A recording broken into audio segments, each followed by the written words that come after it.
when you became a father in 2005, what was the gap between the dad that you wanted to be and the dad that you actually were? Oh my gosh, man.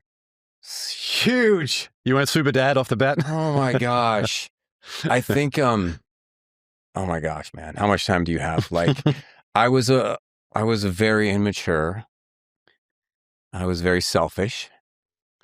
You know, you don't know what you don't know. So I really wanted to be a good dad when I was 26 years old, but I didn't know how to because no one ever really taught me how or showed me how. And I knew I wanted to be better than the men that, you know, were in my life.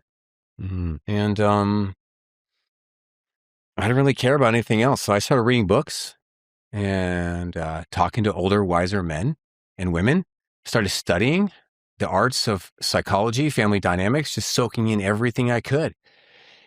And so, and I'm still a work in progress. So yeah, I've still got work to do, but yes, it's been 20 years of just working on myself, doing inner work. We'll talk about that here today. And I hope that just is like, hope that just brings people hope and joy. Like if you see this person making parenting videos, like we can grow as parents, like we can change, we can be better tomorrow than we were yesterday. We can break family cycles. We can break deep-seated, like rooted habits and patterns. We can change. We can forgive. We can be forgiven. It's just, it's just exciting. It's exciting time to be a parent.